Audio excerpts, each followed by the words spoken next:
Agora 3h16. Portugal tem a segunda maior zona de busca e salvamento do mundo, logo a seguir ao Canadá. São 6 milhões de quilómetros quadrados, o equivalente a 63 vezes a zona continental do país. Os 2 centros da Força Aérea que organizam e desencadeiam as operações têm, por isso, vasta experiência. Há 10 dias que o mundo acompanha as operações para encontrar o avião da Malásia e a TSF quis saber como seriam os procedimentos se um acontecimento destes se passasse em Portugal. O Major Navegador Rocha, chefe do Centro de Buscas e Salvamento das Lajes, conversou com a jornalista Margarida Serra e explicou o que acontece quando é dado o alerta.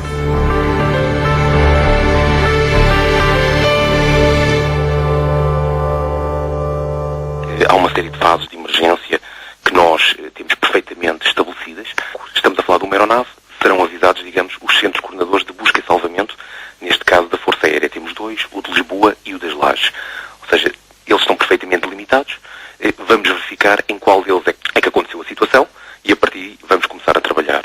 Digamos que temos então a fase da incerteza, algo se passa, a aeronave não reporta, digamos, há 30 minutos ou mais, ou há 30 minutos que não se consegue falar com ela, era suposto ela ter reportado um determinado local ou uma determinada hora e não o fez, e a partir daí entramos numa fase de incerteza ou de dúvida.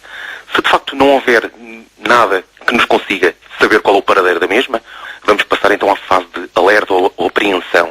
Digamos, algo se passa sob a segurança desta aeronave e nós vamos começar, digamos, imediatamente a recolher ainda mais informações de uma forma mais célere ainda.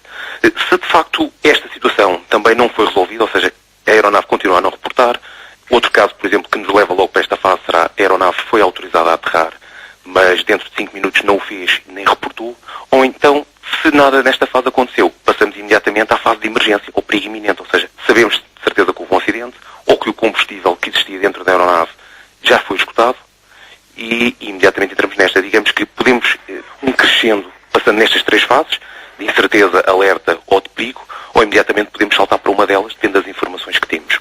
Depois, o que também nos vai alertar é, a partir desta altura, vamos começar a recolher informações. Recolher informações, qual é o tipo de aeronave, qual era a rota que estava a cumprir, saber quantas pessoas, que equipamentos de sobrevivência que tinham, se eram pessoas com treino dedicado ou não, se é uma aeronave civil, se é uma aeronave militar. Temos cá aqui uma série de fatores que nos vão imediatamente alertar ou encaminhar para determinados tipos de procedimentos de acordo com a informação. Depois, a partir daí, recolhendo a informação, sabendo qual é o tipo de alvo, vamos ver o tempo que decorreu desde o último avistamento ou da última detecção.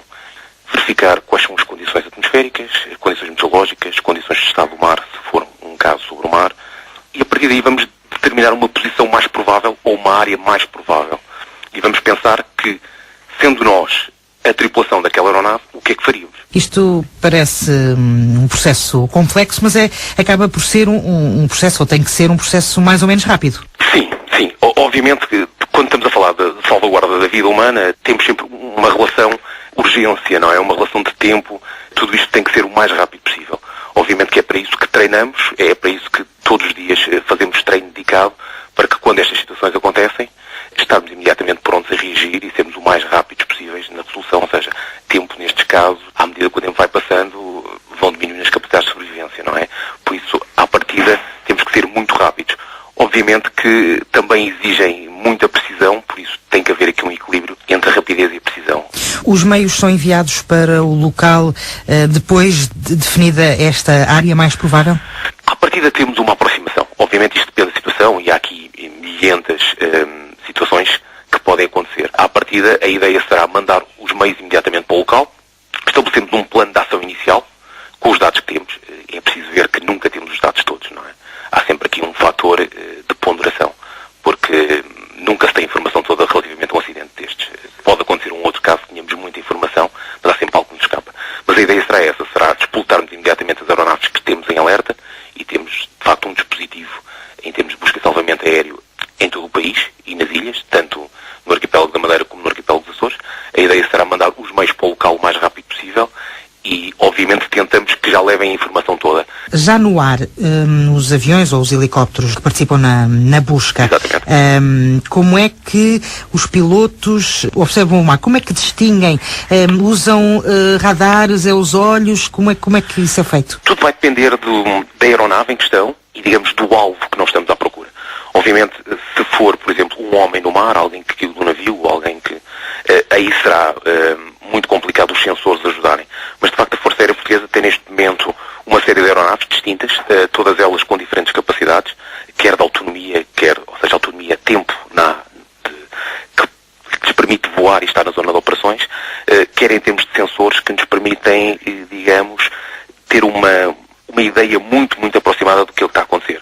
Digamos, temos aeronaves com radares com ótimas condições, temos radares que detectam de facto alvos até a cerca de 200 milhas, depois temos também sensores eletroópticos, câmaras infravermelho, que nos permitem, digamos, detectar o calor dos corpos, detectar as diferentes temperaturas dos destroços em relação à temperatura da água e, claro, obviamente, temos sempre o olho humano, que é de facto algo que raramente falha nestas situações. Para quem está no ar, quais é que podem ser as principais dificuldades? As condições atmosféricas, o estado do mar, a própria meteorologia, não é? Poderemos estar perante aguaceiros, trovoadas, as mais diversas situações. Obviamente também o estado do mar, o tamanho da vaga também vai condicionar, mas tudo isto se conjuga na missão. Depois estamos a falar de missões muitas das vezes bastante afastadas das bases ou dos aeroportos onde estamos a operar, ou seja, digamos que tem que haver sempre ali um misto das duas situações, que é verificar as condições do mar, o estado do mar, verificar o estado da meteorologia, a autonomia da aeronave e tentarmos que tudo isto decorra na máxima segurança e com o máximo profissionalismo, de maneira a detectarmos sempre os nossos alvos. Obviamente que nem sempre é fácil, não é? Digamos que, por vezes, estamos a falar de algo que, no senso comum, chamamos como procurar uma agulha num palheiro. Mas é para isso que treinamos todos os dias e é para isso que temos procedimentos perfeitamente afinados para que se consiga, de alguma forma, retirar o máximo da plataforma e da situação, de forma a chegarmos a bom termo. Vocês têm muita experiência numa vasta área, têm memória daquele salvamento que demorou mais tempo a encontrar o que procuravam? Têm essa ideia? As buscas podem demorar, de facto, muitos dias. O que é que acontece? À medida que o tempo vai passando, as áreas de busca vão se alargando, não é?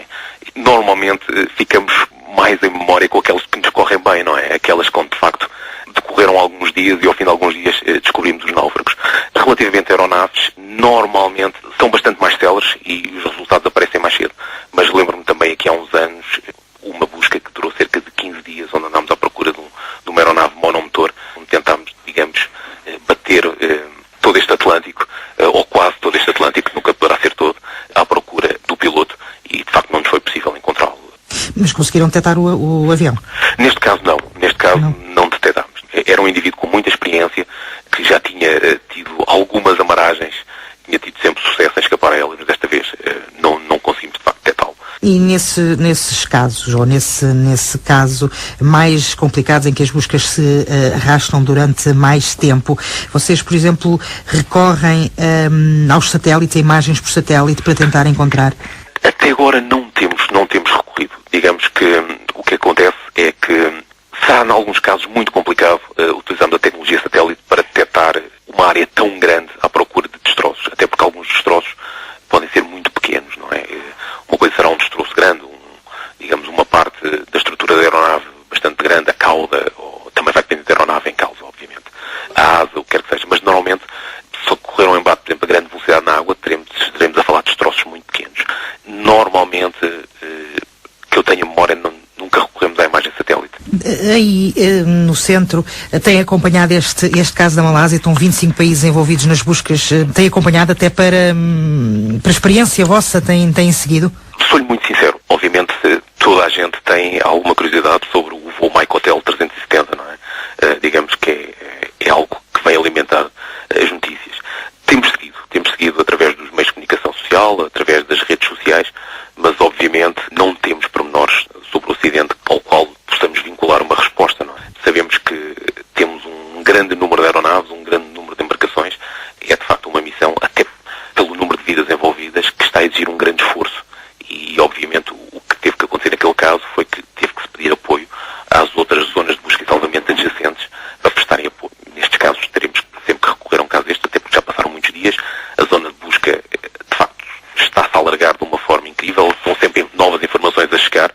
e isto faz com que seja um cenário muito, muito complicado.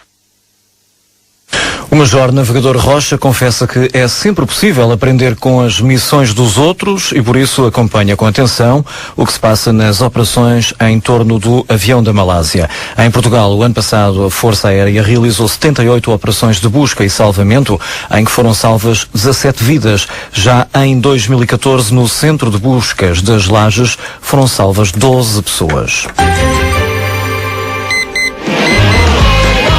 Avaliado por 22 jornalistas entre 21 marcas durante meses de testes e milhares de quilómetros.